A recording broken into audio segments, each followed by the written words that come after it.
¿Qué otro tipo de datos no estructurados se pueden clasificar? Por ejemplo, las neuroseñales, ¿sí? Son otro tipo de datos no estructurados que podemos clasificar.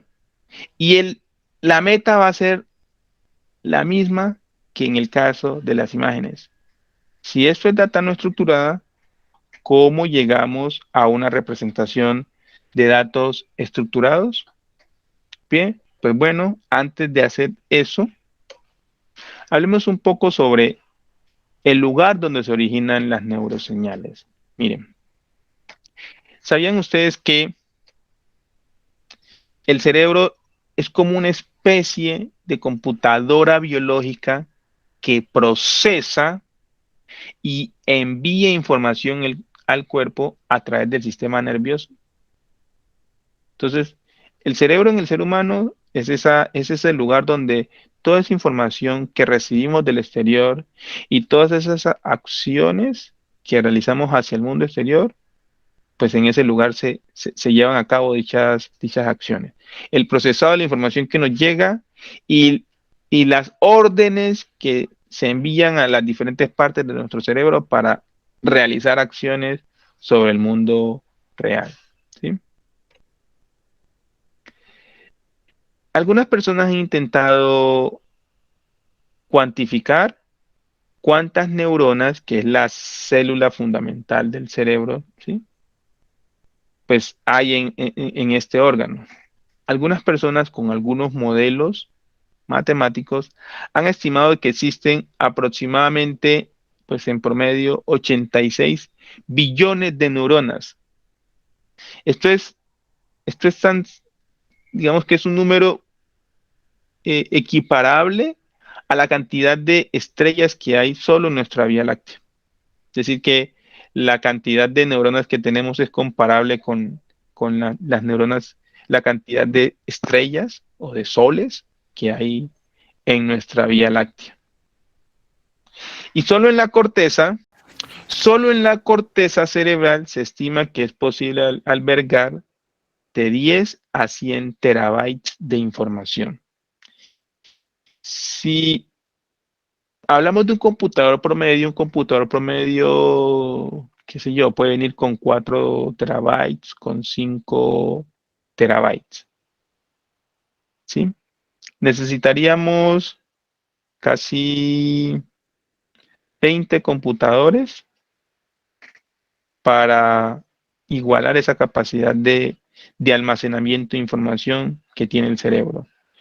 Toda esta parte sensorial y de almacenamiento de información que ocurre en el cerebro ocurre en una fina capa del mismo llamado la corteza cerebral. Aquí en esta fina capa es donde se produce la actividad más importante relacionada con el procesamiento sensorial, ¿sí? Es decir, cuando observamos, cuando tocamos, cuando degustamos, todas esas son acciones sensoriales y esa información nosotros somos capaces de procesarla para poder distinguir entre una imagen y otra, entre un gusto y otro, entre un olor y otro, ¿sí? Entre un tipo de material y otro. Todo eso está ocurriendo aquí en esta fina capa, ¿sí? En esta fina capa. Y esa información que ustedes ven aquí puede hacer referencia a lo que se contiene en esta fina capa que hay dentro del cerebro, ¿sí? Ahora bien, en el cerebro ocurren principalmente dos tipos de actividades. Una actividad que tiene que ver con la transformación de las unidades energéticas en energía, o lo que es lo mismo, metabólica, y otra actividad que se debe a las interconexiones que hay entre las neuronas mediante pulsos eléctricos, o lo que es lo mismo, la actividad eléctrica. Es decir, las neuronas realizan un proceso metabólico y también realizan un proceso eléctrico cuando se comunican o mandan señales de una neurona a otra a través de la sinapsis. Esos son los dos tipos de actividades pues tal vez más importantes que ocurren dentro del cerebro, y los datos que registran dicha actividad suelen almacenarse en forma no estructurada, ¿sí? Esa información metabólica o eléctrica suelen almacenarse, por ejemplo, en archivos de formato DICOM, GDF, EDF. Cuando ustedes cogen esos archivos, le dan clic derecho y le dan a abrir con, por ejemplo, un bloc de notas, ustedes inmediatamente se van a encontrar con una data que, a pesar de en algunas ocasiones ser textual, no tiene para nada la forma de data estructurada, que es la que necesitamos para poder trabajar clasificación, ¿sí? De hecho, de hecho, eh, la gran diferenciación que hay entre los datos estructurados y los no estructurados precisamente radica en eso, en que en los datos no estructurados, la estructura interna no es identificable inmediatamente, ¿sí? No se puede identificar, no se pueden reconocer variables inmediatamente en dicha data, ¿sí? Y generalmente se guardan esos tipos de formatos de archivo, ¿sí? Imágenes, archivos de texto, archivos de audio, video, y en el caso de las neuroseñales, archivos DICOM, etcétera. Por el contrario, en los datos estructurados, que es los que hemos hablado durante todo estos encuentros, pues allá sí es fácil identificar las variables y los registros que tenemos. Esto no quiere decir que en los datos estructurados nosotros vamos a saber o a conocer qué significa cada variable. Ya hemos aprendido que para poder comprender el origen de una data tabular o una data estructurada, pues necesitamos conocer qué experimento dio lugar a dicha data, ¿sí? Un momento, por favor. Listo.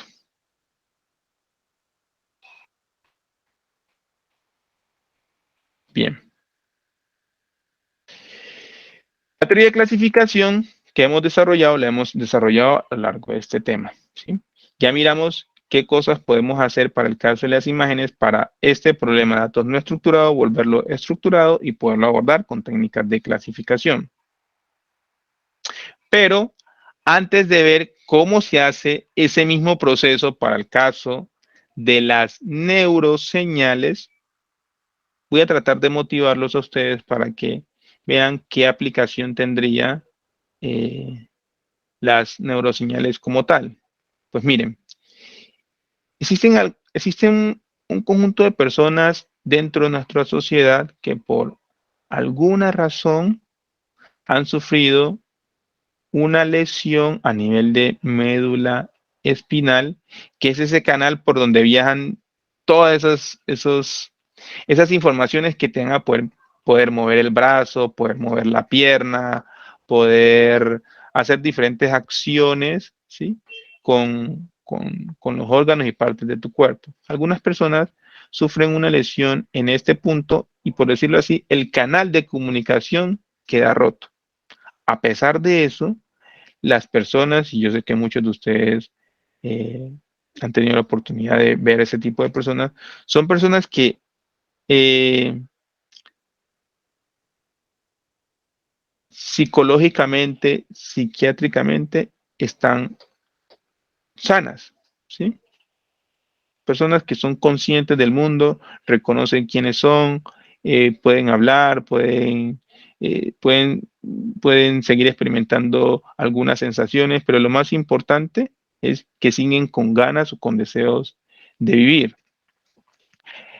Si la información sobre esas acciones que él quiere hacer provienen del cerebro, entonces si nosotros pudiéramos desarrollar una tecnología que fuera capaz de decodificar esas intenciones, esos pensamientos y llevarlo a algunos dispositivos que suplementen esas habilidades que ellos han perdido a causa de esta ruptura, entonces podríamos desarrollar una tecnología que les permitiría a ellos continuar con sus estilos de vida apoyados, pues, de alguna tecnología de asistencia.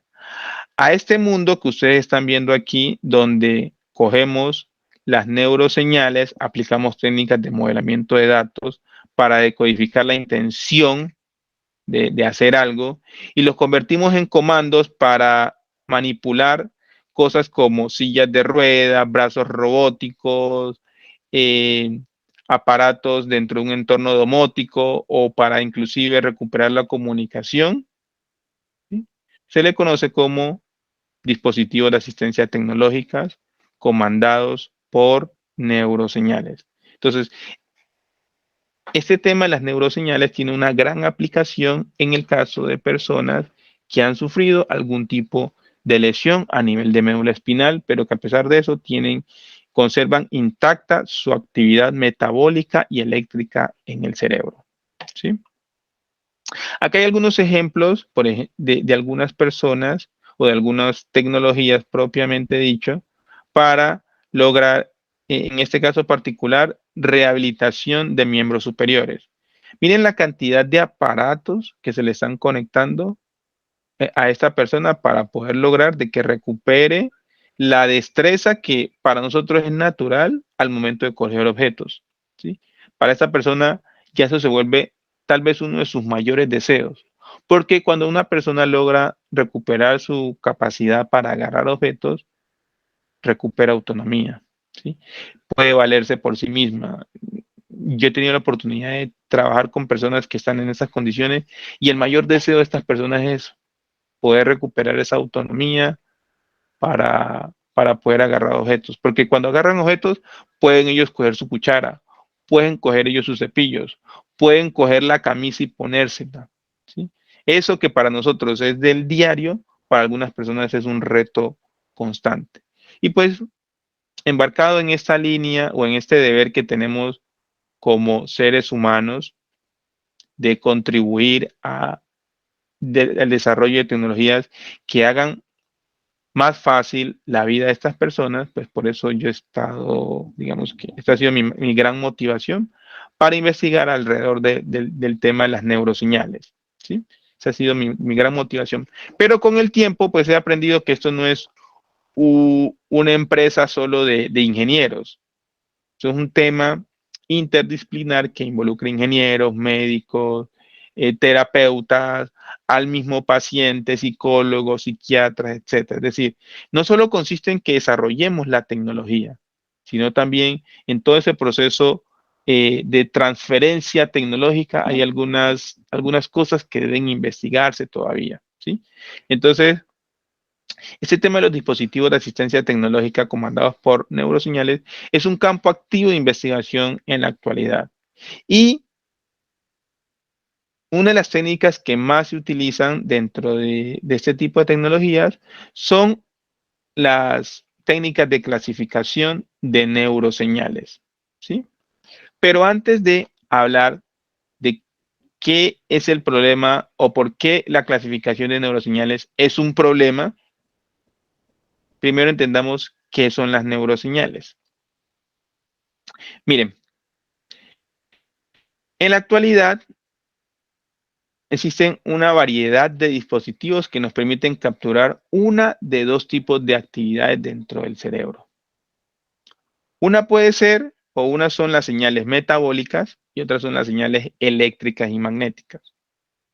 Las señales metabólicas se pueden capturar o registrar con dispositivos como la resonancia magnética funcional, la tomografía por emisión positrónica, la espectroscopía funcional infrarroja cercana, magnetoelectroencefalografía, electroencefalografía y electrocorticografía.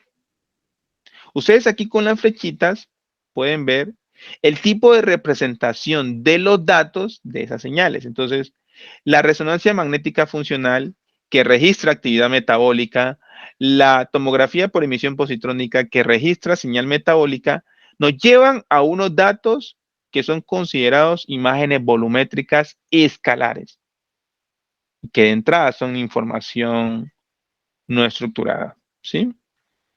Este es el tipo, o así es como se visualiza, pero realmente esto es una rebanadita de una serie de imágenes que te permiten ver cortes del cerebro en diferentes niveles. ¿sí? A nivel axial. Entonces, aquí esta imagen puede ser un corte por aquí, ¿sí? Pero la imagen es volumétrica porque consiste no solo de esta imagen, sino de otro corte aquí, otro corte acá, otro corte acá, otro corte acá, ¿sí? Y así es como se ve a nivel de imagen, solo una rebanadita de esa imagen volumétrica, ¿sí? Acá, por el contrario, tenemos algo que se llaman señales multicanal. Y la mayoría de dispositivos que registran las señales eléctricas y magnéticas, esa actividad eléctrica y magnética del cerebro, nos llevan a esta representación. La única tecnología que es metabólica y nos lleva a este tipo de representación de las neuroseñales del cerebro es la espectroscopía funcional infrarroja cercana, ¿sí? Esta que está aquí. ¿Qué ventajas y desventajas tendría cada una de estas tecnologías para la aplicación que yo mencioné anteriormente? Si yo quisiera algo que fuera fácil de poner, fácil de configurar, pues miren que pues tener una persona metida en un resonador magnético funcional no sería práctico, ¿cierto? Porque la persona tiene que estar encerrada. Lo mismo pasaría con la tomografía por emisión positrónica. Entonces, estas son tecnologías que en la actualidad no se utilizan para el tema de dispositivos de asistencia tecnológica, sino que más bien se utilizan con fines clínicos. Entonces, allá yo estoy interesado en analizar las neuroseñales con fines clínicos, ¿sí?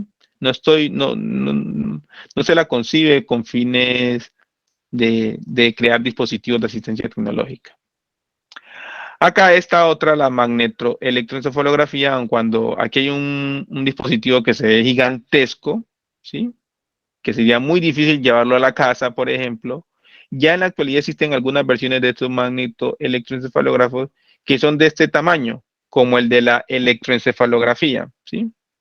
Aquí tenemos este, que es un electroencefalógrafo, que es un casco muy fácil de poner, ¿sí? Y que básicamente tiene unos puntos que hacen contacto con tu cuero cabelludo y a partir de ahí registran la actividad eléctrica que se genera en cada punto en tu cuero cabelludo, ¿sí?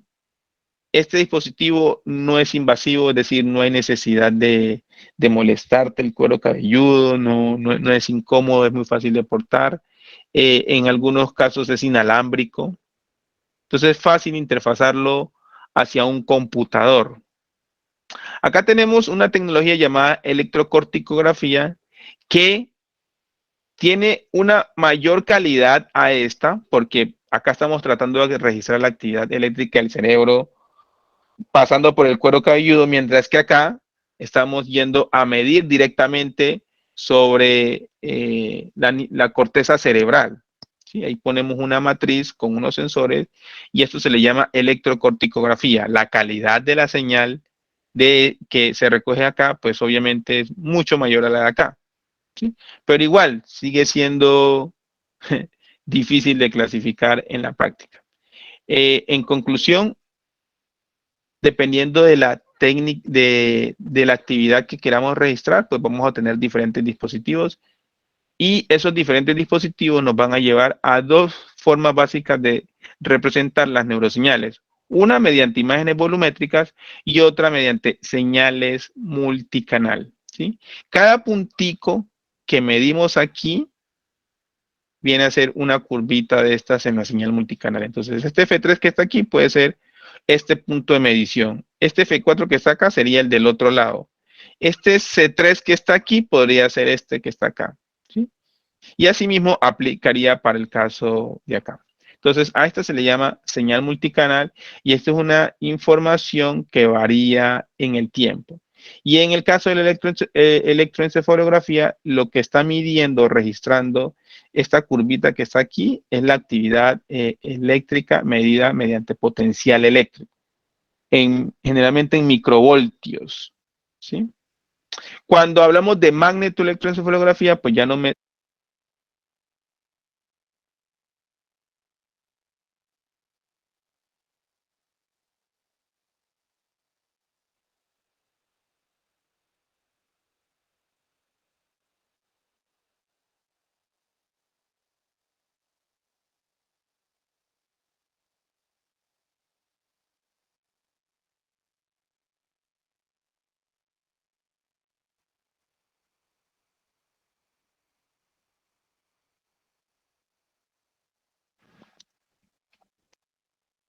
¿Aló?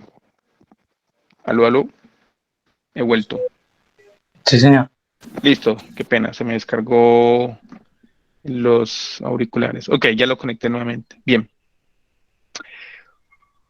Les estaba diciendo que para el caso de la magnetoelectroencefalografía, pues ya no sé, ya estas curvitas pues pueden ser las mismas o se parecen mucho, pero ya no están midiendo potencial eléctrico, sino que están midiendo flujo de campo magnético, ¿sí? Que es otra variable física que se puede medir y que está asociada con esa actividad eléctrica. Lo que pasa es que el magnetismo y la electricidad son dos fenómenos físicos que vienen en parejita, ¿sí?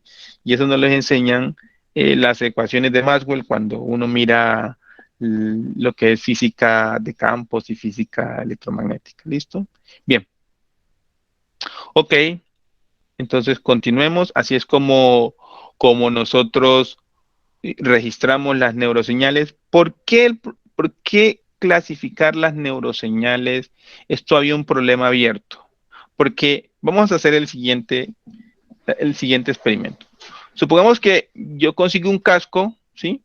Y registro la actividad eléctrica del cerebro en estos tres puntos, ¿sí? Por ejemplo, F3 puede ser aquí, F4 puede ser acá, C3 puede ser acá, acá, en diferentes puntos, ¿sí? En estos 8 puntos que tenemos aquí. Y acá en este eje tenemos el tiempo. Entonces aquí tenemos cómo ha evolucionado la actividad eléctrica medida en microvoltios en este punto en el tiempo. Aquí tenemos una ventana de 0 a 5 segundos. Durante este tiempo, yo les puedo asegurar a ustedes que durante un intervalo de tiempo, la persona estaba pensando en mover el pie.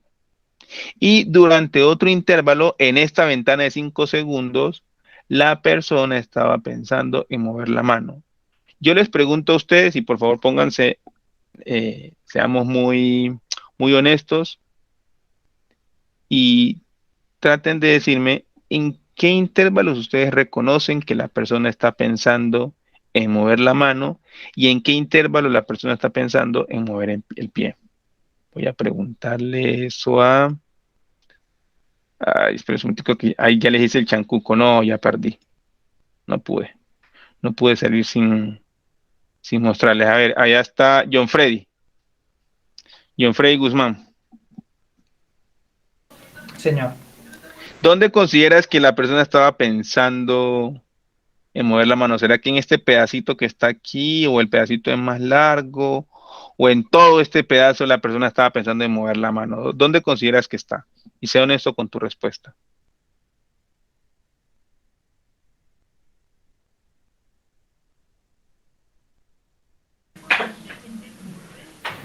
Bueno, pues, pues realmente no sabría cómo interpretarlo. Creería que donde hay una señal más alta, que estaría casi como hacia el centro, como hacia el Me punto gustó, me 2. gustó la primera respuesta. Me gustó la primera respuesta. Dices, no lo puedes ver. Listo. Vamos a ver si otra persona lo puede, lo puede inferir. Claudia, Sí, profe. ¿dónde crees que la persona estaba pensando en mover la mano? De los 2 a Eh, los 3 segundos, de los 3 a los 4 segundos, ¿dónde la señal se parece más a una mano? no, profe. Pues la única partecita sí que yo veo que es como un poquito diferente. Es como ahí del 1 al 3, o sea, ahí donde está el 2, como que las ondas son como más altas, no sé, profe. Ok, bien, listo. Me gusta hacer este ejercicio bastante porque aquí es donde veo que como humanos estamos siempre queriendo como poder interpretar o relacionar unas formas de los datos con su manifestación real. Vea, la respuesta es muy sencilla, eso no es fácil de verlo aquí. Si eso es, o sea, eso es una señal, díganlo por favor, horrible. Si esto es una señal completamente horrible para uno poder inferir eso. La verdad es que desde los 0.6 segundos hasta los 1,7 segundos fue cuando yo le pedí a la persona, esto es un ejemplo real de una data que yo trabajé, le pedí a la persona que pensara en mover la mano, ¿sí? Y durante este otro intervalo de tiempo fue cuando le pedí a la persona que pensara en mover el pie. ¿Sí miran? Pero entonces, ustedes dirán, ¿y aquí qué pasó, profe? Pues en ese momento yo le estoy diciendo a la persona que no pensara ni en mover la mano ni en mover el pie. ¿Sí? Entonces, ¿en qué consiste clasificar neuroseñales? Si nosotros estos segmentos pudiéramos extraerlos, ¿sí? Los podemos extraer de toda esta señal multicanal, los extraemos y los representamos mediante matrices, donde esas matrices serían matrices de valor real, donde la cantidad de filas corresponde al número de puntos que estamos midiendo en el cerebro, ¿sí? En este caso, se le llaman a esos puntos de medición, se le llaman canales. Entonces, NC es el número de canales. Para este caso tendríamos 8 canales, ¿sí? Y M sería la cantidad de mediciones que hay aquí. Entonces, esta es una señal, por ejemplo, que se midió a 100 Hz, es decir, a 100 mediciones por segundo. Y si aquí hay un intervalo de tiempo de 1 segundo, quiere decir que M, en este caso, vale 100. ¿Sí? Porque si la señal la medí a 100 veces por segundo, quiere decir que cada segundo he hecho 100 mediciones. Y si este intervalo es de 1 segundo, entonces hay 100 mediciones. Si el intervalo de tiempo fuera de 2 segundos, entonces yo tendría 200 mediciones, porque recuerden que estaba midiendo a 100 veces por segundo. Ese medir 100 veces por segundo en ocasiones se representa como unidad de frecuencia, Hertz. Se dice, midió a 100 Hz, midió a 200 Hz. ¿Listo? Entonces, si nosotros representáramos este segmento de señal multicanal y le asociáramos una etiqueta a cada uno de estos segmentos, el problema de clasificación consistiría en encontrar una función o un algoritmo que fuera capaz de deducir esta etiqueta a partir de la información matricial que hay acá. Entonces miren que aquí vuelvo y hablo de etiqueta. ¿Se recuerdan en clasificación de imagen? La variable que me da la información de etiqueta, aquí la tenemos. Esta sería la etiqueta que yo quisiera poder predecir, pero predecirla a través de esta información que es matricial. ¿Se acuerdan que las imágenes son matriciales también? O sea que las neuroseñales multicanales se parecen mucho a las imágenes porque tenemos matrices de n filas, n sub c filas y m columnas. Entonces ahí ya uno empieza a encontrar como, ok, mira, las neuroseñales cuando se representan en forma de señales multicanal se parecen mucho a las imágenes. La cuestión o la diferencia es que pues en las imágenes ustedes cuando miran una imagen, ustedes dicen, inmediatamente ahí hay un perro y un gato. Pero cuando intentamos hacer lo mismo, aquí es muy difícil. Es muy difícil. Y ya les voy a mostrar las razones por las que es muy difícil poder ver eso en este tipo de señales. ¿Listo? Pero entonces, para concluir, el problema de clasificación consiste en crear una función o un algoritmo. Ese algoritmo puede ser KNN, puede ser máquina de vectores de soporte, puede ser perceptrones multicapa, y lo que quisiéramos es de que fueran capaces de recibir esta información y predecirnos la etiqueta. ¿Se imaginan? Pues ya estaríamos en capacidad de predecir lo que está pensando una persona en cualquier instante de tiempo. Ese ha sido un sueño perseguido por muchas personas a lo largo del tiempo, porque las aplicaciones que tiene eso son increíbles, ¿sí? Una de las aplicaciones que yo persigo en particular es la de dispositivos de asistencia tecnológica, pero ese tipo de retos que tenemos para construir clasificadores también se puede aplicar para el tema, por ejemplo, de detectar si una persona está diciendo una verdad o una mentira, ¿sí? Entonces, no sé, imagínense todas las cosas que podríamos hacer si fuéramos capaces de codificar el pensamiento de una persona, ¿sí?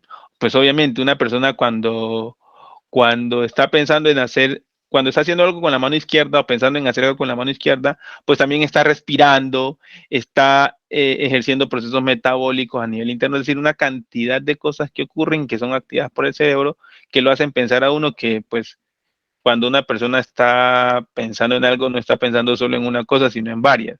Pues a pesar de eso, nosotros quisiéramos Una, simplificar un poco. una ¿Cómo? pregunta, Sí. una pregunta. Es que con lo que está diciendo, digamos, esta es una persona que tiene discapacidad. Pues esta en particular fue un sujeto sano. Esta que registré aquí fue de un sujeto sano. Pero ya hemos hecho el ejercicio con Ya. personas con discapacidad. Y las señales, No, Camilo, te confieso, son iguales. No se logra sí, diferenciar pero entre... no. Ah, bueno, si son iguales, sí se vuelve un problema. Lo que pasa es que si yo creo que si uno puede comparar una persona con la discapacidad y la persona sana, como que uno hiciera el filtro del otro para ver qué queda. ¿Sí me explico? Muy bien, sería una idea genial. Lo que pasa es que en la práctica son muy iguales, son muy similares.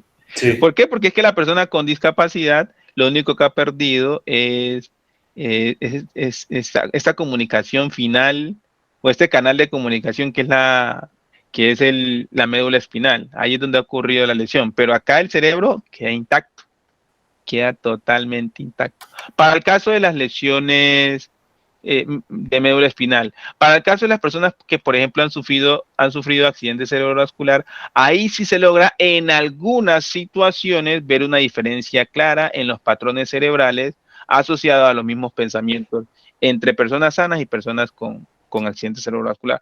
Porque en ese caso sí han sido las neuronas en el cerebro las que se han visto afectadas y el patrón va a cambiar. ¿Listo? Bien. Entonces, en eso consiste el problema de clasificación y ya inmediatamente cuando las cosas las empezamos a ver así en términos matemáticos, a mí me fascina porque ya inmediatamente volvemos y nos conectamos con las teorías que hemos visto, ¿sí? Ahora bien, vamos a profundizar un poco en lo que planteaba Camilo hace un momento y vamos a ver por qué la clasificación de neuroseñales es un problema abierto todavía. Miren, sucede que el cerebro o la forma, cuando nosotros la señal electroencefalográfica la vemos como una respuesta del cerebro y las cosas que provienen del mundo exterior a las personas, hacia la persona, la vemos como estímulos, nosotros pensaríamos de que la señal electroencefalográfica tiene una relación lineal con el estímulo que se produce. Entonces nosotros esperaríamos de que si yo tengo un estímulo A en una persona y produce una señal B1, un estímulo A1 en una persona y tenemos una respuesta B1 en esa persona y luego le estimulamos con un estímulo A2 en la persona y obtenemos una respuesta electroencefalográfica llamada B2, nosotros esperaríamos de que si estimulamos a la persona con A1 más A2, la respuesta de la persona debería ser B1 más B2, ¿cierto? A ese tipo de comportamiento se le llama comportamiento lineal. Sucede, y para infortunio nuestro, el cerebro no se comporta así, ¿sí? No se comporta así. O sea, la salida no es la suma del efecto individual de cada una de las entradas. No, no ocurre así. Es totalmente no lineal, ¿sí? Y eso se debe, pues, a que, pues, en el interior tenemos una serie de dinámicas, ¿sí? Que todavía no hemos logrado entender nosotros. Cuando digo nosotros me refiero a los que sobre todo a los que han profundizado en la parte neurocientífica, no entendemos algunas cosas y nos toca a nosotros, o todavía estamos limitados en cuanto a cuál es el verdadero modelo matemático que nos permite entender a nosotros cómo se genera la actividad electroencefalográfica cuando se estimula a la persona de una forma. No, no tenemos ese modelo matemático. Lo que tenemos es que sencillamente para un estímulo puedes tener respuestas diferentes, aun cuando estimules hoy, más adelante, en el tiempo más adelante, le producís el mismo estímulo a uno, ya no vas a obtener el mismo B1. Vas a obtener tal vez un B1 modificado o una cosa que ya no se parece a B1, ¿sí? Entonces, esta es una gran limitación que tenemos con la señal electroencefalográfica, porque entonces, para un mismo estímulo, no podemos esperar el mismo comportamiento o el mismo patrón o las mismas ondas, como dijo Claudia, en la señal electroencefalográfica. Entonces, este es el primer problema que tenemos, la gran limitante, que el cerebro se comporta como un sistema no lineal. El otro problema es el siguiente. Supongamos que pusiéramos una persona en una condición perfecta y capturáramos la señal electroencefalográfica y le dijéramos a la persona, por favor, piense durante 10 segundos en mover el pie y solo piense en eso. Solo piense en eso. Uno esperaría de que si uno coge un pedacito de intervalo de tiempo aquí y otro acá, donde sabemos que la persona durante todo este tiempo pensó en mover el pie, uno esperaría que estos dos segmenticos tuvieran las mismas propiedades estadísticas. ¿Sí? Y sucede que eso tampoco ocurre. Y ese problema de que, a pesar de que la persona está pensando en lo mismo y que en intervalos diferentes en esa señal no tengan las mismas características estadísticas, se le llama el problema de no estacionalidad. ¿Sí? Entonces esto lo hace más difícil porque imagínense, si esto que está aquí no se parece en términos estadísticos a esto que está acá, qué pena, discúlpeme la expresión, estamos graves, ¿sí? Estamos bastante graves. Bien, no linealidad, no estacionalidad, adivinen qué. La señal electroencefalográfica que capturamos con estos dispositivos que registran la actividad, no directamente en la corteza, sino en el cuero cabelludo, se contaminan de ruido fácilmente. Por ejemplo, existe otra señal que produce el corazón que se llama señal electrocardiográfica y que es capaz de superponerse a esta señal electroencefalográfica. Hay otra señal que se produce que es debido a las líneas eléctricas, que se conoce como el ruido de 60 Hz, y que también se puede superponer a esta señal electroencefalográfica. Es decir que cuando nosotros registramos esa actividad electroencefalográfica del cerebro, no estamos registrando solo la electroencefalografía como tal, sino que estamos registrando la suma de estas cosas, donde para mí lo que es señal o lo que es información sería esto, y estas otras fuentes serían ruido. Entonces, miren que no es esto lo que estoy registrando, sino esto, a lo que conocemos como data cruda, ¿sí? Entonces, dada esta característica, decimos que otro problema que tienen las neuroseñales capturadas con electroencefalografía es que tienen baja relación señal a ruido, ¿sí? Baja relación señal a ruido significa que es más grande el ruido de lo que es la señal en sí. ¿Listo? Profesor, algo para pues, agregar. Yo cuando Sí. estudié ingeniería biomédica, cuando estaba haciendo aplicaciones operacionales, Muy bien. aplicaciones, la frecuencia de la luz y todo eso afectaba demasiado los circuitos que uno hacía. Entonces tenía uno que basarlo todo, sumarle lo de los 60 Hz de la luz, de todo, porque Sí, a señor. veces afectaban demasiado. Muchas Y también- gracias. Sí, así es. Continúa. Y cuando uno trataba de sacar la señal del ECG del corazón con tratarlo de subir de los microvoltios a voltios para que se ven en el se alcanzaba a notarle la frecuencia de la luz altísimo. Sí, Entonces señor. tocaba hacerle filtros más filtros para poder sacar la señal de los 60 Hz.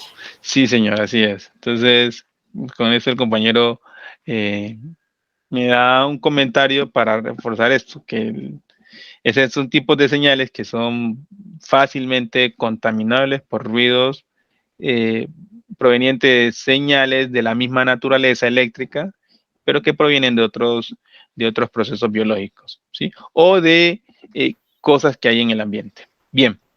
Yo le diría otra cosa, Ajá. y es que, pues con lo que dice el compañero, pues cuando en algún momento estudió un ratico de electrónica y decía pues que todas las señales están pasando por nuestro cuerpo, la celular, el radio, todo está pasando por nuestro cuerpo. Pero hay cuartos que están aislados tanto magnéticamente como de ruido. Ujú. Sí. Yo no sé si valga la pena cuando usted está haciendo estas pruebas meter a una persona en uno de estos cuartos para poder hacer un registro de esto. ¿Sí? Ahí es cuando tenemos que pensar en la aplicación. Si yo estoy pensando en crear dispositivos de asistencia tecnológica, debo luchar con este problema del ruido, porque yo quiero que la persona pueda trabajar en cualquier ambiente. Cuando son aplicaciones clínicas, por eso ustedes ven que son cuartos cerrados, bien protegidos, porque pues ya no me interesa estar luchando con el ruido. Si lo puedo controlar, lo hago a priori, ¿sí? Para que al momento de obtener mis insights no tenga que luchar yo con el tema del ruido. Acá en esta aplicación de neurorehabilitación, como queremos que la persona trabaje en un ambiente normal, pues sí se nos convierte en un problema, como tú lo dices. Y el otro problema Sí, que veo, profesor, una cosa es pensar que quiere mover el pie, pero a veces uno no piensa que va a moverse, sino pues sí, señor. la razón. Entonces yo creo que es más difícil aún. Sí, señor. Pero entonces, la pregunta es, ¿será que si somos capaces o no de clasificar neuroseñales ya con todos los problemas? Entonces, miren qué bueno, todo esto que yo les he resumido a ustedes aquí, les aseguro que me llevó tiempo interiorizarlo, entenderlo, comprenderlo, y me resultó crucial porque ya al momento uno de aplicar estas técnicas de inteligencia computacional, las aplica con más sentido, ¿sí? Porque como tal yo les podría mostrar a ustedes rápidamente cómo pasamos a los datos estructurados, pero cuando ustedes ya son más conscientes de estos problemas, ustedes dicen, ok, ¿será que esta técnica eh, trabajó mejor el ruido, atacó más la no linealidad, está atacando más el problema de estacionalidad? ¿Cuál es el problema sobre la que más mejor se está desempeñando? Entonces, ahí nosotros ya dejamos de ser solo, en términos coloquiales dice, dejamos de ser mineros de datos, ¿sí? Y nos volvemos ya un poco más científico de datos, ¿sí? Le metemos más ciencia y más neurociencia, en este caso, al asunto. ¿Listo? Cuando comprendemos los problemas y cómo se generan los datos que estamos procesando. Bien, pues ya les conté cómo se generan estas señales, ya les mostré cuáles son los retos. La buena noticia es que, pues, muchas personas, a pesar de ser conscientes de estas limitaciones que tenemos, pues han intentado desarrollar técnicas de clasificación de neuroseñales, ¿sí? Al punto de que en la actualidad podemos agrupar esas diferentes tendencias algorítmicas para construir esos clasificadores. Miren, en un paper publicado por este autor, Fabien Lot, un francés muy conocido y que ha generado grandes aportes en el tema de clasificación de neuroseñales en el 2018, hizo una revisión amplia sobre esos diferentes algoritmos que se habían propuesto para clasificación de neuroseñales. Hizo un primer estudio en el 2008 y en el 2010 hizo una actualización. Y pues mostró de que esos diferentes enfoques se podían agrupar en 4 grandes categorías, ¿sí? A uno les denominó clasificadores clásicos porque utilizaban estas técnicas de clasificación que se habían desarrollado por allá en los 70, en los 80, ¿sí? Y hacia atrás. Dentro de esas técnicas estaban el análisis discriminante lineal, que cuando trabajamos la clase pasada, esto de aprendizaje de máquina automatizado, ustedes pudieron ver que está dentro de Scikit-Learn, pero también se empezaron a trabajar unas técnicas que se complementaron con unos filtros que tenían la intención de atacar el problema de la baja relación señal-ruido de las señales, ¿sí? Y esos se denominan filtros espaciales. En este caso, este es un filtro llamado el filtro de patrones comunes espaciales, cuya intención única era mejorar la relación señal-ruido de las señales. Este filtro demostró esa capacidad y créanme lo que hay muchos artículos que demuestran la clasificación exitosa de neuroseñales bajo esta configuración. Un filtro espacial tipo tipo patrón común espacial y un análisis discriminante lineal como etapa de clasificación. Luego se creó un filtro espacial bien interesante llamado XDown, que tenía unos principios muy similares al del CSP y se complementó con el de la regresión logística. Otros enfoques, pues trabajaron directamente máquinas de vectores de soporte, ¿sí? Y aquí existen otros enfoques para este tipo de técnicas, pero lo común acá es el uso de estos clasificadores estándares que ya se conocían por allá en los 60 y en los 70, ¿sí? Con el boom de los métodos profundos, ¿sí? Algunas personas se les ocurrió, y dado que las neuroseñales pues se pueden representar como imágenes, pues se les ocurrió aplicar las técnicas de aprendizaje profundo para desarrollar técnicas de clasificación de neuroseñales. Aun cuando han demostrado ser muy poderosas, una de las críticas o de las desventajas que tienen estos métodos es que no te permiten interpretar en términos de las características espectrales de la señal qué es lo que están aprendiendo los clasificadores, ¿sí? Miren, o sea, tenemos prácticamente ruido. Y si a eso le vamos a meter un modelo de caja negra, que no somos mineros de datos, ¿sí? Cuando hacemos inteligencia artificial, queremos crear cosas inteligentes, cosas que sean diáfanas, no cosas oscuras, no cosas que no podamos entender, ¿sí?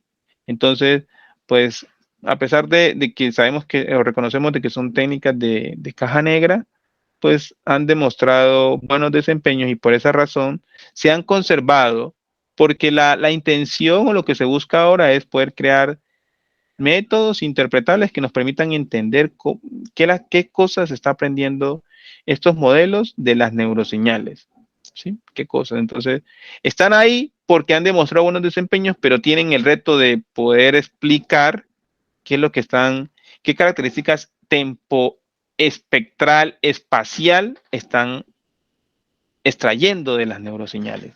¿Cuál es esa información que están extrayendo? ¿Sí? Están otros métodos que son denominados clasificadores modernos porque, digamos que se salen de estos paradigmas y básicamente lo que buscan es llevarnos a representaciones tensoriales de los datos, no solo representaciones vectoriales. De hecho, el fuerte de esto es que intentan trabajar con la data como proviene, ¿sí? Aprovechando la estructura temporal y espacial de los datos. Y en el caso de llegar a representaciones espectrales, poder explotar la información temporal, frecuencial y espacial que tiene la data como tal. Y en últimas lo que buscan es crear técnicas de aprendizaje profundo, técnicas de aprendizaje de máquina que exploten la estructura de los datos como provienen. Porque en los métodos convencionales o en los clasificadores clásicos, siempre tenemos que llegar hasta la representación vectorial de los datos. Acá no. Acá la misma matemática del modelo es capaz de recibir estos datos y las técnicas que ajustan los parámetros ya no son técnicas vectoriales, sino que son técnicas en general tensoriales. Dentro de estos clasificadores modernos tenemos los métodos basados en geometría de Riemann y los métodos tensoriales. La geometría de Riemann, para que podamos relacionarla con algo dentro de la ciencia y la tecnología, fue la misma geometría que tuvo que desarrollar Einstein para poder sustentar las bases matemáticas de su teoría general de la relatividad. ¿Sí? Esa teoría que nos permite a nosotros comprender de manera integral el espacio-tiempo junto con la gravedad. Esta geometría es la que utilizó Albert Einstein para poder desarrollar esa teoría general de la relatividad. Esta teoría hoy está encontrando un espacio dentro de la clasificación de las neuroseñales y pues dado a que se basan en unas matemáticas muy especiales, hacen parte de ese selecto grupo que se conocen como clasificadores modernos, ¿sí? Y los métodos tensoriales, que son unas matemáticas muy especial dentro del análisis funcional matemático, y que también nos permite a nosotros crear modelos de Machine Learning, ¿sí? Entonces, en particular, me fascinan son estos dos mundos, ¿sí? Estos de acá ya les expliqué las razones. Considero que hay muchas cosas que deben mejorar estos enfoques, el de Deep Learning y el de aprendizaje por transferencia, para que nos permitan a nosotros entender de manera diáfana, ¿sí? De manera clara, qué cosas se está aprendiendo sobre las neuroseñales. De por sí ya no logramos nosotros como humanos comprender en ese caos de esas señales qué es lo que está pensando, para meter una caja negra que nos va a oscurecer más el entendimiento de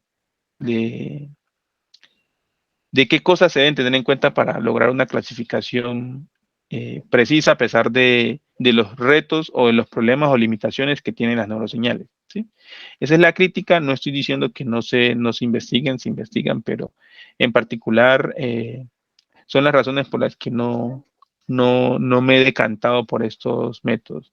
Otra razón es que generalmente estas técnicas requieren de muchas muestras para generalizar bien, ¿sí?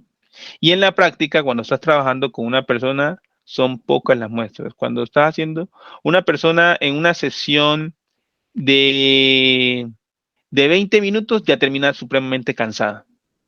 Y en esos 20 minutos, por muy bien que te vaya, logras capturar unos 30 segmentos de neuroseñales, ¿sí? Para un tipo de pensamiento y para otro. Ya después de 20 minutos las personas terminan agotadísimas, ¿sí? Entonces, digamos que para esos escenarios, los clasificadores clásicos y los clasificadores modernos generan mayor capacidad de generalización de la que lo pueden hacer los métodos profundos. ¿Listo? Ahí les dejo la información sobre el paper. Ahí pueden ustedes leer de primera mano cada una de esas técnicas que se han propuesto para esto, ¿sí? Entonces, este es el panorama, este es el estado del arte. Y ahora, lo que nos vamos a preguntar o lo que nos vamos a responder mejor es ¿cómo podemos medir el desempeño de una técnica de clasificación de neuroseñales? Pues miren, en principio, como el problema se vuelve un problema de clasificación, ¿sí? Entonces podemos utilizar las mismas métricas que aprendimos durante el curso: precisión, sensibilidad, luego pasamos a exactitud. Acá en clasificación de neuroseñales es muy común que se utilice la exactitud para medir el desempeño de un modelo de clasificación de neuroseñales, ¿sí? Pero, pues ustedes ya saben que la exactitud nos da una evaluación del desempeño que es independiente de las clases.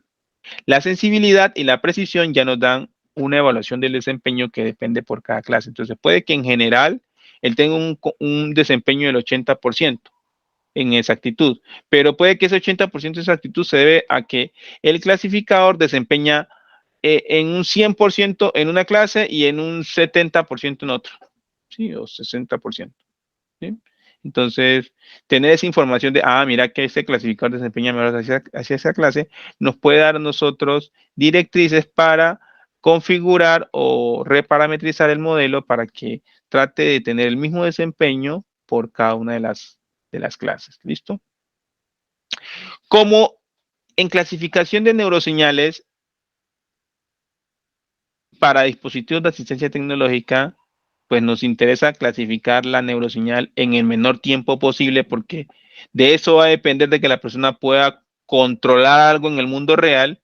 Entonces el tiempo que se demora en clasificar nuestro modelo es clave, y por esa razón también es otra métrica de desempeño. No nos sirva a nosotros un super algoritmo de clasificación de neuroseñales para el caso de dispositivos de asistencia tecnológica si ese modelo se va a demorar 1 hora, 3 horas o 4 horas. Entonces, suponga que la persona quiere prender el televisor de la casa apoyado de su control remoto. Entonces, ya le construimos, le adaptamos un casco para medir la actividad eléctrica cerebral, se le interfazamos al control y el control solo está a la espera de que se le envíe la señal de prender y apagar. Y entonces, nosotros llegamos y demostramos de que logramos encontrar un algoritmo que es 100% efectivo, pero se demora 1 hora. ¿Qué pasará, Camilo, ahí en ese caso? Prácticamente el programa pasó y no pudo prender el televisor nunca. Ese se lo perdió. Bueno, entonces sí miran, aunque parece jocosa la situación, pero es algo importante. Entonces, no solo es importante la exactitud, sino que también cuánto tiempo se está demorando el algoritmo en generar esa clasificación. ¿Sí? Entonces, por eso pasa a ser otra métrica de desempeño. Entonces, miren que acá, para este caso en particular, ya el tiempo de clasificación es importante. Para el caso de Iris, para el caso de esas otras datas que hemos analizado, nunca tocamos el tema del tiempo de clasificación, porque allá estábamos interesados simplemente en clasificar las observaciones, no era un reto el tema del tiempo. Acá, en esta aplicación en particular, el tiempo pasa a ser una métrica de desempeño. Y estos dos señores, ¿sí? La exactitud y el tiempo de clasificación, nos pueden generar una tercera métrica.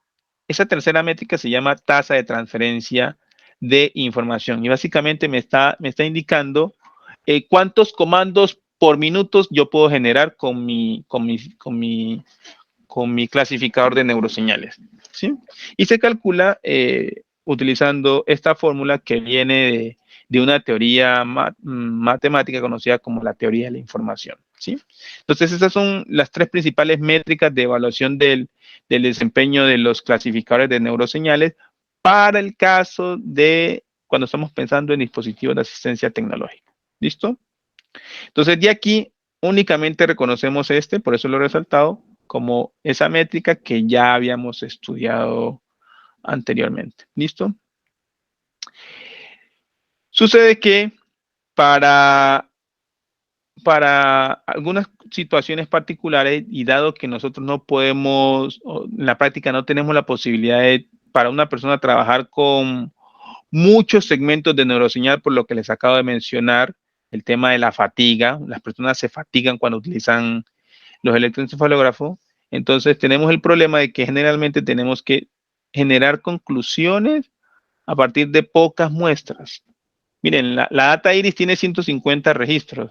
Acá, si tú logras capturar 50 registros, 25 de uno y 25 de otro pensamiento, date por bien servido, ¿sí?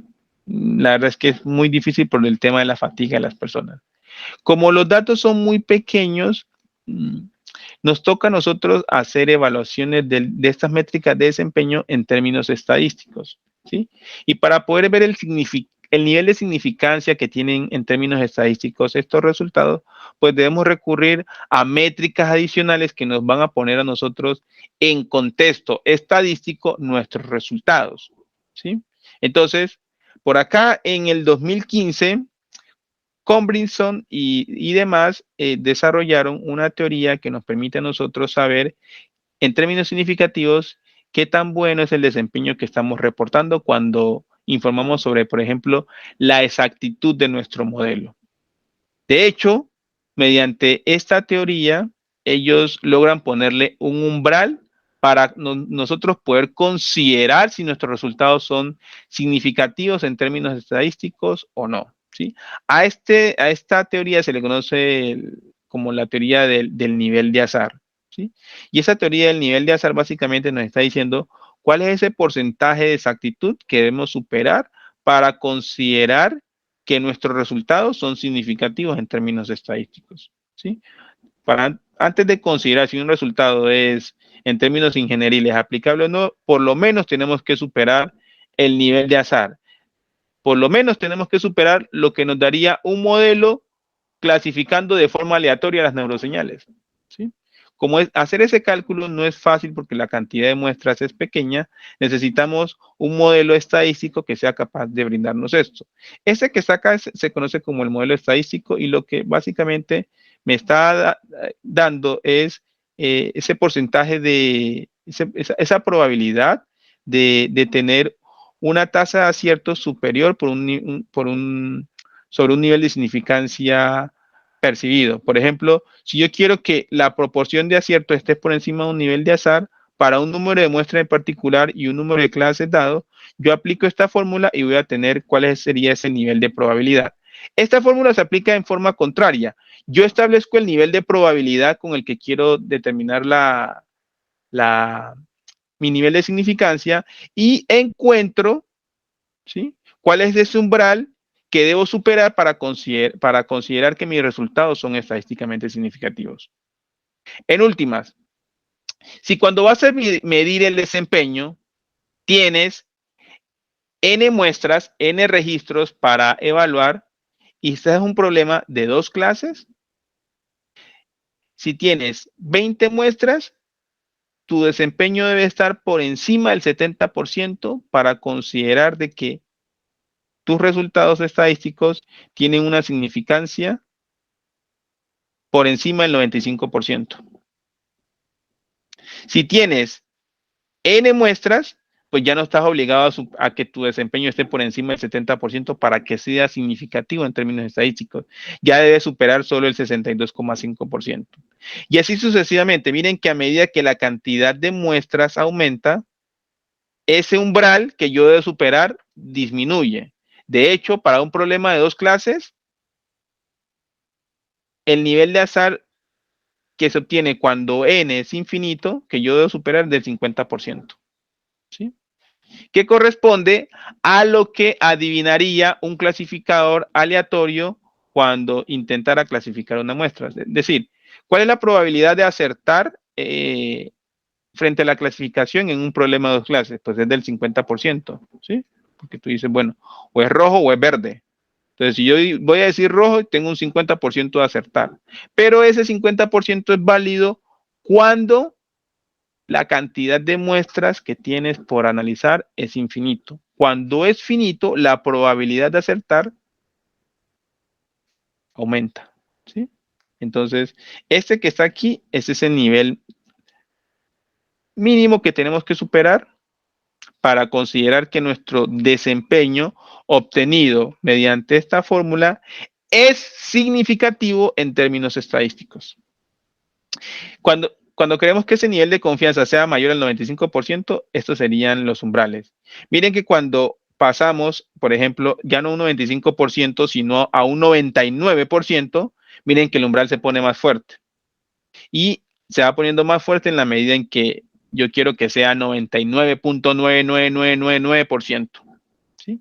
Esto para un problema de 2 clases. Para un problema de 4 clases, miren que la probabilidad de yo adivinar algún problema de 4 clases es del 25%. Es 1 sobre 4. ¿Sí? Entonces, teóricamente, cuando n es infinito, esto que está acá tiende a ser 25%. Como en la práctica no vamos a tener esa cantidad infinita de datos, entonces ese nivel de azar no va a ser 25%, sino que, por ejemplo, para el caso de 500 muestras, en un problema de 4 clases va a ser del 28%. Esta tablita que está aquí se construye con esta función matemática que está acá, ¿sí? Y la forma como se hace eso, ustedes lo pueden ver en este artículo. Entonces, es un artículo muy interesante, muy chévere, porque pues nos pone a nosotros en contexto estadístico las métricas de desempeño y exactitud que estamos proponiendo en la parte de arriba. Es decir, con esto complementamos el reporte de exactitud que damos de nuestro modelo. ¿Sí? Bien. En ocasiones, esa medición de la exactitud la hacemos bajo simplemente un esquema Trend Test Split. Cogemos la data, la partimos y evaluamos el desempeño sobre la data de prueba. Pero, ¿será que ese desempeño pudo haber variado si la forma de partir mi dataset hubiese sido otra? Pues, la verdad es que sí, y por esa razón se dice que hacer una evaluación del desempeño en un esquema de esos te genera una estimación con sesgo de la exactitud. Para eso se recurren a técnicas como la validación cruzada, que ustedes ven aquí ejemplificada, que nos permite a nosotros evaluar en diferentes formas de partir el dataset el desempeño y promediar todos esos valores de exactitud para obtener una estimación del desempeño con menor sesgo al que se tiene cuando únicamente se considera una forma de partir el dataset, ¿sí? Este es algo complementario a lo que debemos hacer, a lo que se mencionó arriba, ¿sí? Bien. ¿Cómo podría yo acercarme más a esto? No quiero ser tan espectador, quiero poder ver en código, ¿sí? ¿Cómo se trabaja esto que usted acaba de mencionar? Entonces, he creado a través de la plataforma Google Collaboratory un laboratorio que nos va a permitir a nosotros vivir este tipo de experiencias, ¿sí? La plataforma Google Collaboratory,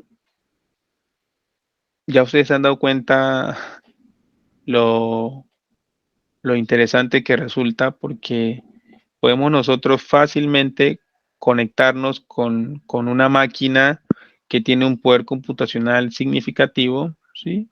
Que nos da todo un entorno configurado y que nos permite a nosotros irnos ya a implementar técnicas de inteligencia computacional sin tener que configurar absolutamente nada, ¿sí? Nosotros básicamente nos concentramos en el pipeline. ¿Cuál es el precio que hay que pagar por esto? Pues aprender un lenguaje de programación. En el caso de Google Collaboratory, Python, ¿sí? Pero pues este Python no es suficiente si queremos trabajar rápidamente en clasificación de neuroseñales. Hay algunas bibliotecas de programación que nos agilizan introducirnos y trabajar tanto técnicas clásicas como modernas para clasificación de neuroseñales. Acá tenemos algunos ejemplos de esas bibliotecas. Tenemos MNE, ¿sí? Que es una biblioteca muy interesante para trabajar análisis de neuroseñales, preprocesado de neuroseñales, etcétera. Y tenemos PyRiemann, que es una implementación que hizo Alexander Barachan, un francés, durante su tesis doctoral, para que nosotros tuviéramos la oportunidad de disponer de toda la geometría riemanniana que utilizó Einstein en un framework para clasificar neuroseñales. Entonces miren que aquí nos estamos apoyando de las investigaciones que hacen otras personas en torno a este tema. Tenemos Scikit-learn, que ya nosotros lo veníamos trabajando, ¿sí? Ya sabemos que Scikit-learn nos provee todos estos clasificadores, estos modelos, de una manera fácil, ¿sí? Y lo interesante es que entre estos tres señores existe una compatibilidad increíble. Y esa compatibilidad consiste en que estas dos bibliotecas han implementado sus pipelines bajo la misma filosofía de Scikit-learn, ¿sí? Es decir, esa forma de operar, de procesar la señal, de clasificarla, la hacen bajo la misma filosofía de Scikit-learn. Es decir, que acá ustedes se van a encontrar con la función fit y con la función predict, ¿sí? Entonces, eso hace mucho más fácil que las personas que ya se han familiarizado con Scikit-learn lo hagan a estas dos nuevas bibliotecas, ¿sí? Bien. ¿Hay alguna forma rápida y fácil de empezar, profe? Sí, sí la hay. ¿Sí? Hay. Y acá la comparto. ¿Sí? En un artículo reciente que publiqué, un artículo de conferencia. Ese artículo de conferencia recientemente lo publiqué en un congreso llamado Simposio de Señales Imágenes, ¿sí? STSIVA, ¿sí? Y ahí hago esta introducción sobre la clasificación de neuroseñales utilizando técnicas clásicas y modernas de Machine Learning sobre la plataforma Google Collaboratory, ¿sí? Ahí en mayor detalle explico todo esto que les he hablado el día de hoy y hago una demostración sobre estos aspectos. Y miren, están todas las fórmulas. Y aquí hay un material, ¿sí?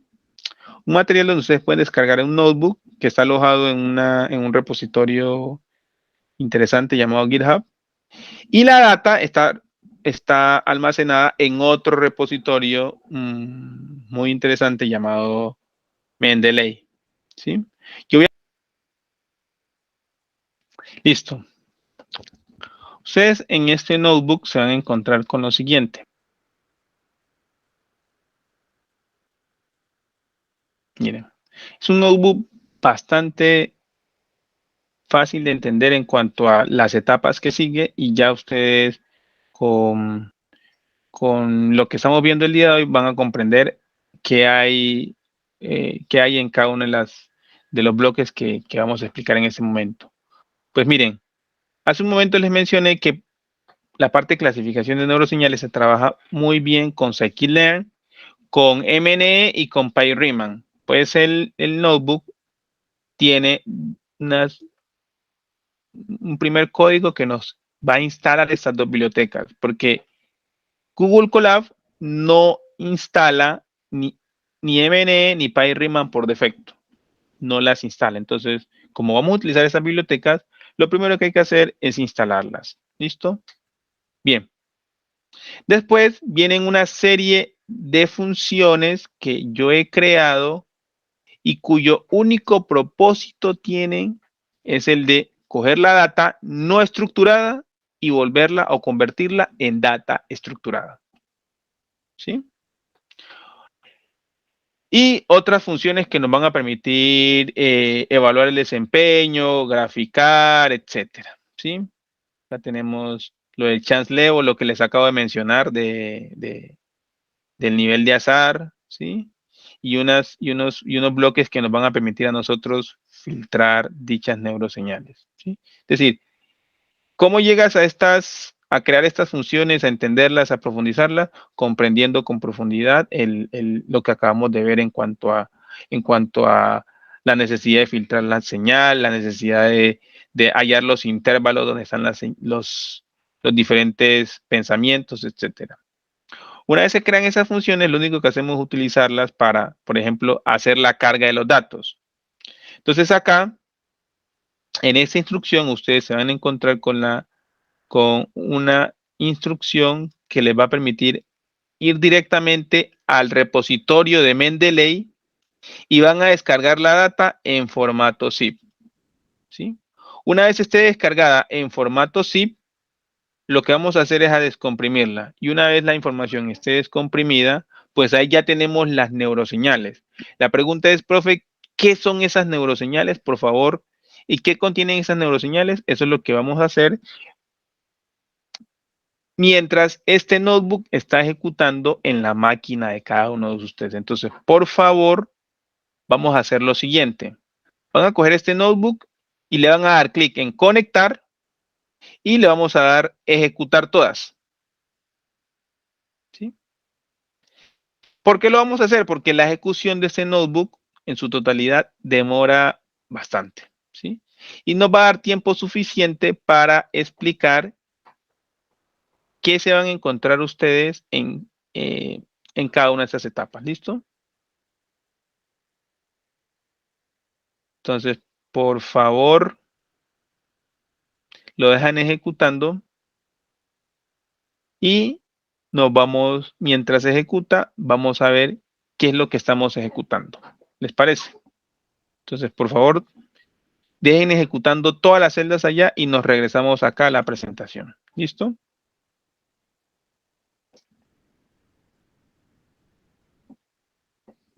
Bien. ¿Qué se van a encontrar ustedes como fuentes de datos o en la dataset que están descargando? Miren. Por allá en la universidad, esta data es del ETH, esta data es del ETH de Zúrich, del Instituto Politécnico de Zúrich, donde estudió Albert Einstein, de hecho, ¿sí? Allá en Zúrich, en Suiza, ¿sí? Zúrich queda en Suiza, recogieron o reclutaron, si está bien dicho el término, 14 personas, ¿sí? Todas esas personas eran sujetos sanos, no tenían ningún tipo de lesión, ¿sí? A esos 14 sujetos les pusieron un casco, ¿sí? Para medir 15 canales. Esos 15 canales están representados con estos punticos que ustedes ven aquí, estaban distribuidos de esta forma, ¿sí? 15 canales. Las mediciones en cada uno de esos 5 canales fue de 512 muestras por segundo, ¿sí? Es decir que en un segundo ese dispositivo medía 502 veces la actividad eléctrica en cada uno de los 15 canales, ¿sí? Ahora bien, en esa data ustedes van a encontrar unos segmentos de neuroseñales asociados a dos tipos de imaginación motora. Por cada sujeto se van a encontrar 50 segmentos de neuroseñales asociadas a la imaginación de mover el pie y 50 segmentos de neuroseñales asociados a imaginar mover la mano. Estos 100 segmentos de neuroseñales para cada sujeto consisten en una partecita para entrenamiento, ¿sí? O una parte de la data para entrenamiento. Es decir, ya la data viene una data para entrenamiento y otra data para prueba, tal como lo hemos dicho o lo hemos descrito en las clases anteriores, que es lo que necesitamos para poder evaluar la capacidad de generalización de un modelo de clasificación. Y tenemos 30 segmentos de neuroseñales de imaginar el pie para evaluar y otros 30 para la imaginación de mover la mano para evaluar. Es decir, que acá tenemos 100 segmentos para entrenar y 60 segmentos de neuroseñales para evaluar. ¿Sí? Esto por cada sujeto. Ahora bien, si recopiláramos la data de los 14 sujetos, tendríamos los siguientes valores totales. Tendríamos 700 segmentos de neuroseñales asociados a imaginar mover el pie y 700 segmentos de neuroseñales asociados a imaginar mover la mano. Es decir, 1400 segmentos de neuroseñales para entrenar y 840 segmentos de neuroseñales asociados a estos dos tipos de imaginación motora para evaluar. Entonces, ¿qué podríamos hacer nosotros?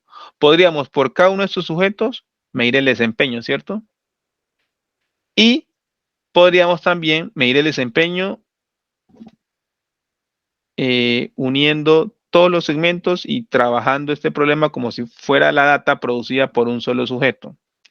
A este estudio de acá que se hace individualizado se le llama estudios entre sujetos, ¿sí? O intersubject en inglés.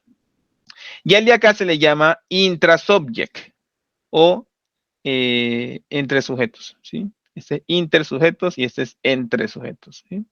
O para ponerlos en términos más fáciles de entender es estudios individualizados por sujeto y un estudio independiente del sujeto. Es decir, tratar las neuroseñales como si provinieran de una sola persona, ¿sí?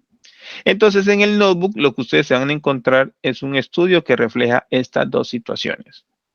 ¿Listo? Cuando el notebook termine de ejecutar, se van a encontrar lo siguiente. Primero, que las dos técnicas que se trabajaron fueron las de técnicas clásicas y técnicas modernas. En las técnicas clásicas trabajamos dos algoritmos particularmente.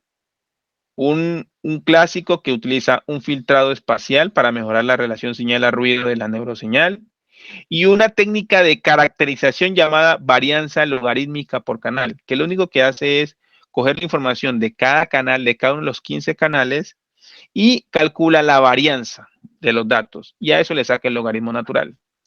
Y ese valor es una característica asociada a cada canal, es decir, que el patrón que sale es un vectorcito de 15 dimensiones, ¿sí? Por cada segmento de neuroseñal. Y el clasificador es un análisis discriminante lineal. El acrónimo que hemos utilizado para esta técnica es el de CSP-LDA. Existe otro algoritmo que antes de ir a filtrar espacialmente la señal, le va a aplicar un filtrado en frecuencia mediante algo que se llama un filtro Butterworth, ¿sí? Luego hace un filtrado de la señal para mejorar la relación señal a ruido y aplica la misma técnica de caracterización llamada varianza logarítmica por canal. Pero, a diferencia de esta de acá, va a utilizar un clasificador tipo máquina de vectores de soporte. Por eso el acrónimo para esta técnica se llama bandpass, que traduce filtro pasabandas, filtrado espacial CSP y máquina de vectores de soporte. Estos son los dos algoritmos dentro del mundo clásico.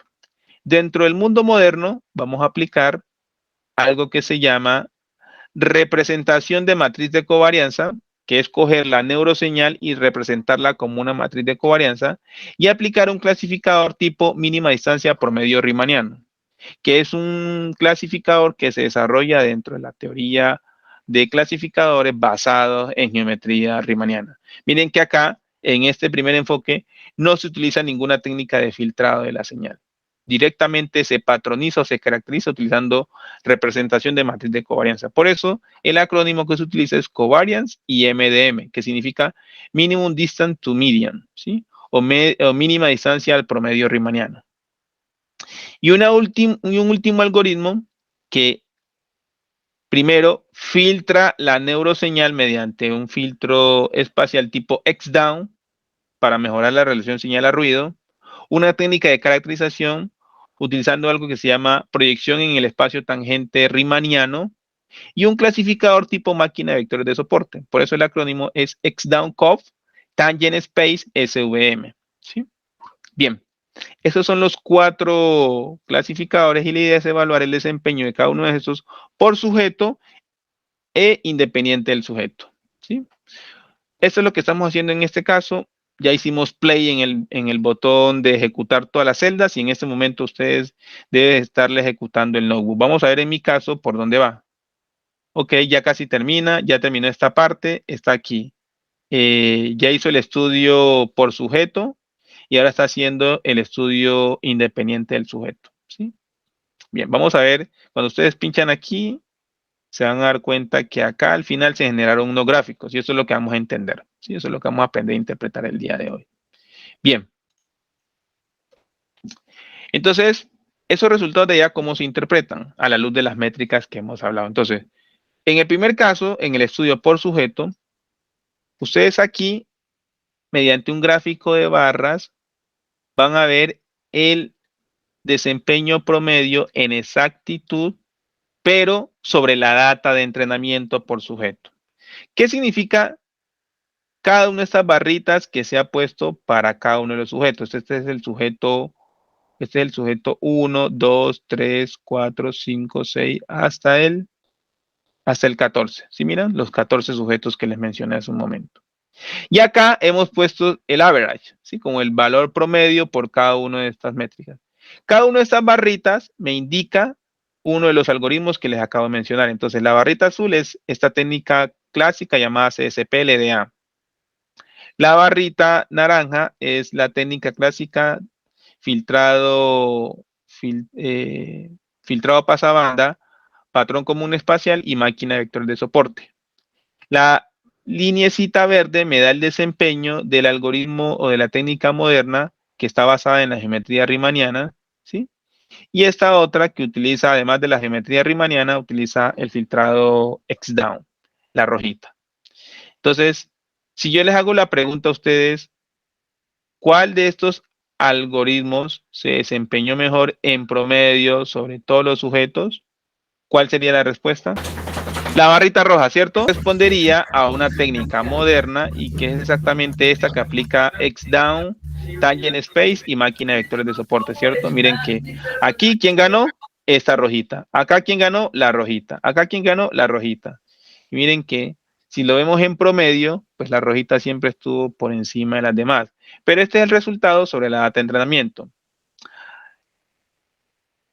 ¿Son estos resultados estadísticamente significativos? Miren que el nivel de azar que se calculó para esta data es del 0.58, es decir, del 58%. Y miren que el desempeño de todos estos estuvo por encima del 58%, a excepción de este caso, por ejemplo. Miren, en este caso, esta técnica no está logrando sobre la data de entrenamiento generar un desempeño por encima del nivel de azar. ¿Sí? No está siendo capaz. A pesar de ser una técnica moderna. ¿Sí? Entonces, eso nos demuestra que el que sea moderno no significa que sea mejor. ¿Listo? Aquí también ocurrió, pero en este sujeto. Entonces, vemos que en el caso de este algoritmo, es el único algoritmo que en algunos sujetos llega a estar por debajo del nivel de azar. ¿Sí? Todas las otras técnicas o todos los otros algoritmos en promedio logran estar por encima del nivel de azar en todos los sujetos. ¿Sí? Eso es lo que uno ya empieza a comunicarle al mundo, ¿sí? Estos resultados. Pero esto es con la data de entrenamiento. ¿Será que pasó lo mismo con la data de prueba? Vamos a ver. Espérense un momentico acá, con la data de prueba. ¿Sí? Entonces, miren, este es el desempeño con la data de prueba. Entonces, panorama cambió drásticamente. ¿Sí? Podríamos decir que en general, en todos los sujetos, los algoritmos estuvieron por debajo del nivel de azar con la data de prueba. Y eso ocurrió en principio porque miren que el nivel de azar es mucho más estricto acá. Sobre la data de entrenamiento, como tenemos más muestras, el nivel de azar es del 58%. Acá, como tenemos menos, es del 60%. Es decir, que ya el umbral es más estricto. Y entonces, solo logramos tener resultados significativos, por ejemplo, en el sujeto 3, con esta técnica clásica. Y en el sujeto 4, con esta clásica. Es decir, que únicamente en 2 sujetos logramos tener desempeños por encima del nivel de azar sobre la data de prueba. ¿Ya? Eso es lo que nos está diciendo este resultado. Voy a regresarme acá y les voy a mostrar estos mismos desempeños, pero cuando aplicamos validación cruzada. Como en validación cruzada hacemos 10 mediciones de desempeño, estas cajitas me están mostrando cuál es el valor mínimo y el valor máximo que obtiene ese modelo en esas 10 formas diferentes de partir el dataset. Vemos que en general, ¿sí? A pesar de que acá vemos una supremacía de este modelo, pues acá los diagramas de caja nos muestran que pues dicha supremacía no realmente tiene un sesgo. ¿Sí? Miren, acá fue solo con una partición del dataset.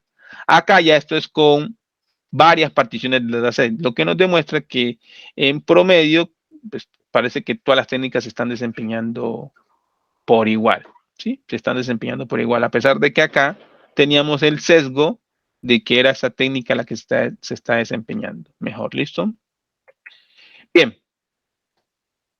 Eso es la evaluación del desempeño por cada sujeto. Ahora, si cogiéramos la data y la apiláramos en una sola dataset, ¿sí? Entonces, este sería el desempeño de los 4 modelos sobre esa dataset. Miren que en este esquema de una sola partición, pues en general, esta técnica que se desempeñó mejor en la data que se evaluó por sujeto, también fue la que mejor se desempeñó en la data independiente del sujeto. ¿Sí? Miren que aquí estas otras logran estar, hombre, ligeramente por encima del nivel de azar, que por cierto en este caso fue el 52%. ¿Sí? Entonces aquí vemos que esta técnica tiene un buen desempeño sobre la data de entrenamiento tanto en el estudio por sujeto como en el estudio independiente del sujeto. ¿Sí? Pero la pregunta es, ¿será que esta estimación tiene sesgo o no? Pues nos vamos a dar cuenta de que sí. Miren cómo se comportó los diagramas de caja sobre esta misma data para los diferentes modelos. Miren de que realmente este resultado de acá superior se debió a una forma particular de partir la dataset. ¿Sí? Pero en promedio, miren que el promedio de desempeño en un esquema de validación cruzada de 10 divisiones, miren que el valor promedio está por debajo de las otras técnicas. Entonces, acá tenemos una estimación con sesgo y acá eliminamos ese sesgo y nos podemos dar cuenta de que realmente la que mejor se está desempeñando es esta técnica que está aquí, porque su valor promedio está por encima de los otros. ¿Sí? Y finalmente, nos planteamos, ¿será que en este estudio independiente del sujeto sobre la data de prueba, que es esa data con la que el modelo no fue entrenada, logramos estar por encima del nivel de azar? Sorpresa. Ninguno de esos modelos en este estudio aplicado independiente del sujeto logra generar una capacidad de generalización estadísticamente significativa por encima del nivel de azar. Ninguna. Bienvenido al problema que tenemos en clasificación de neuroseñales. ¿Sí? Este es el problema que tenemos. No hemos sido capaces todavía nosotros de, mediante modelos simples, sobre data de prueba, o tener garantía de que siempre vamos a estar por encima del nivel de azar. ¿Sí? ¿Qué cosas tenemos que hacer? ¿Qué cosas podemos mejorar? ¿Qué cosas podemos indicarle al sujeto para que las neuroseñales se puedan discriminar más fácilmente? Esas son las preguntas que nos planteamos y que nos invitan a nosotros a estar metidos e involucrados en este problema para poder desarrollar esa tecnología que quisiéramos para el futuro de las personas que sufren lesiones de médula espinal, ¿sí? O sea, con estos desempeños, si nos vamos a controlar cosas, la verdad todavía estamos lejos de tener de garantizar una buena efectividad. Por eso algunos consideran que este tema de la clasificación de neuroseñales todavía es un tema de laboratorio, ¿sí? La aplicación de estas tecnologías en dispositivos reales todavía es un tema de laboratorio, ¿sí? Todavía necesitamos investigar cosas para lograr subir estos desempeños. Pero bienvenidos, este es un campo donde nos damos cuenta que esas técnicas que en otros problemas mostraban una gran superioridad para clasificar, no siempre van a tener éxito en todas partes. Y por esa razón acá, pues nos quemamos las pestañas para tratar de encontrar formas de mejorar estos desempeños. ¿Listo?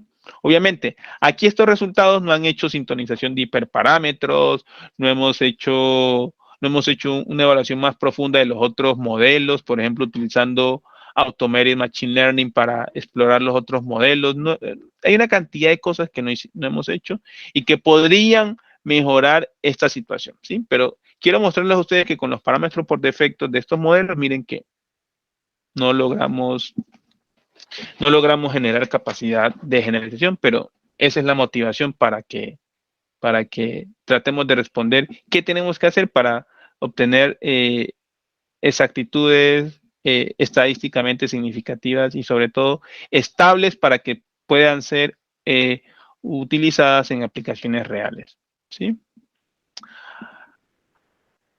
Algunas ideas finales, ¿sí?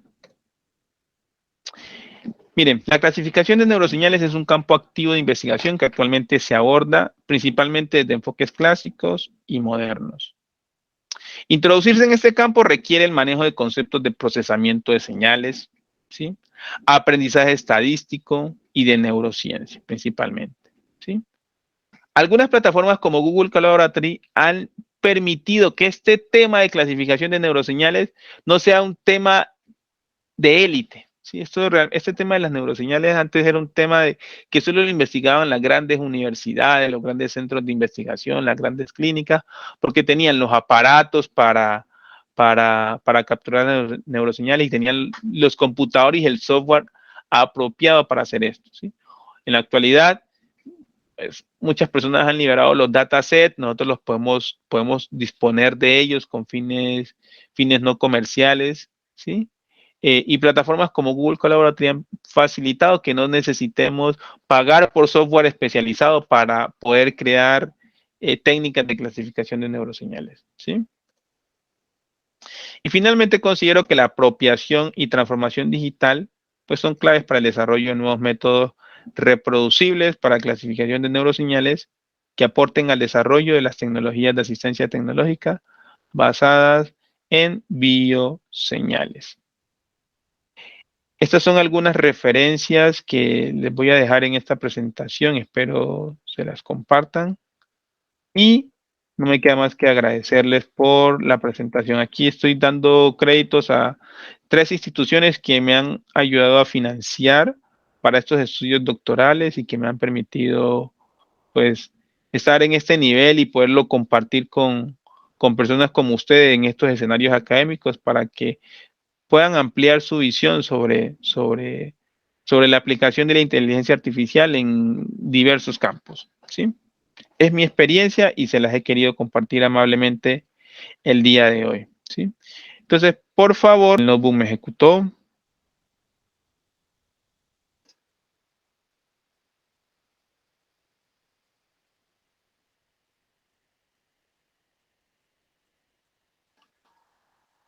Voy a volver a ejecutar estos gráficos porque se ven horribles.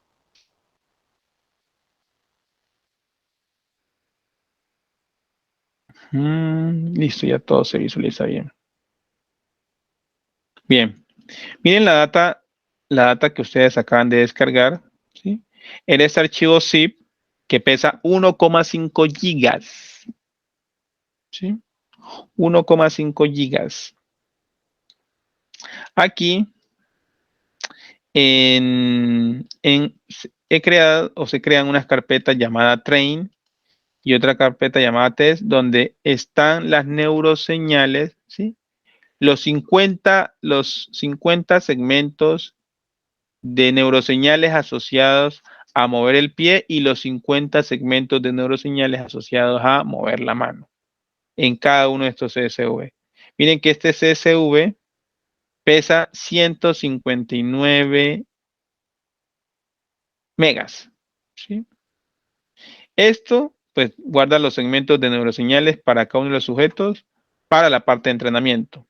Y acá tenemos los correspondientes para cada uno de estos sujetos, para los mismos, pero para utilizar como datos de prueba, ¿sí? Entonces, eso es lo que tenemos, jóvenes, ¿sí? Y acá, en forma de CSV, he generado los diferentes resultados, ¿sí? Para las pruebas de generalización y de validación cruzada que nos permiten evaluar en términos estadísticos de manera rigurosa los desempeños que podemos reportar para los modelos que consideramos en este estudio. ¿Listo? Preguntas, por favor, sobre el código, sobre los conceptos, ¿sí? Obviamente la idea no es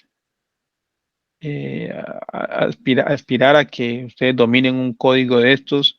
Estos es fruto de varios meses y años de estudio, tanto de técnicas de programación como de técnicas de aprendizaje automático, pero los conceptos, esa filosofía que es la que yo quiero impregnar en ustedes, es lo que se plasma finalmente aquí, ¿sí?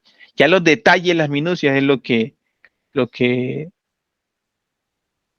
uno lleva a cabo estudiando con mayor profundidad este tema. Preguntas, jóvenes, por favor. No, señor, por un momento. Bien, vamos a ver acá.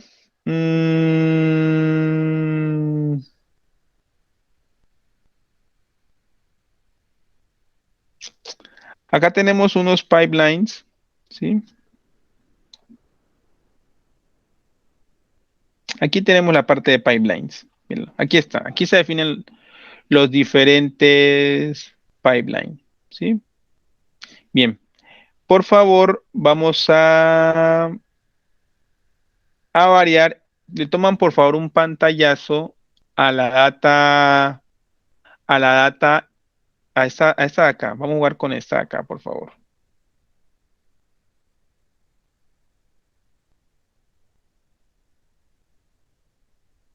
Vamos a jugar con esta última tabla. Perdón, este último gráfico. Este último gráfico, ¿sí?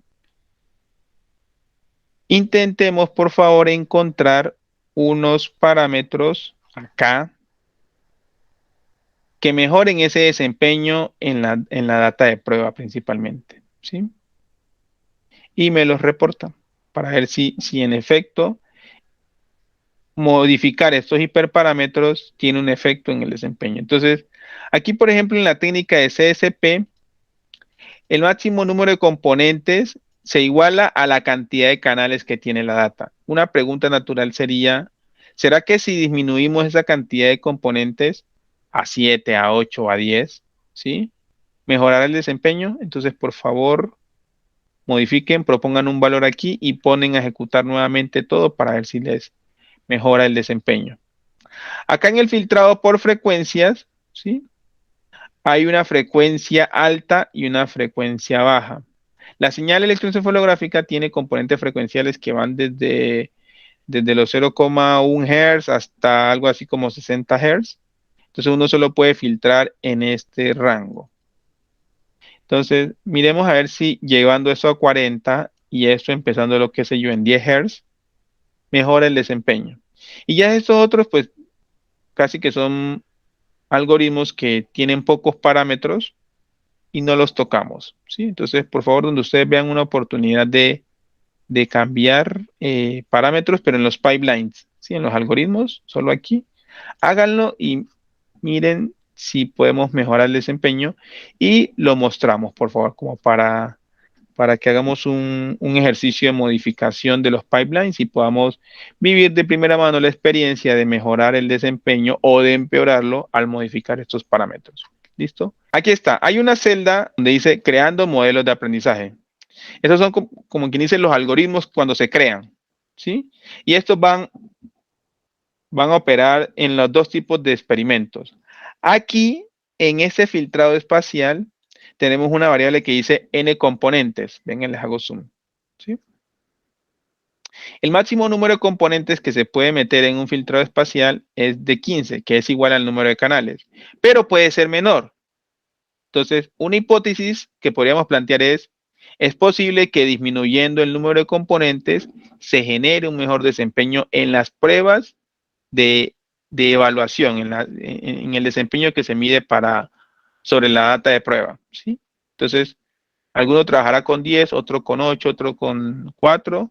Por favor, cada uno haga su elección, da a ejecutar y nos muestra después de esa ejecución si para este pipeline se mejoró o no la capacidad discriminativa, comparándola con esta configuración. Entonces, pues yo acá tengo digamos que acá tengo los resultados, ¿sí? Cómo dan bajo esa configuración. Entonces, lo comparamos con el que ustedes generen cuando hagan estas modificaciones.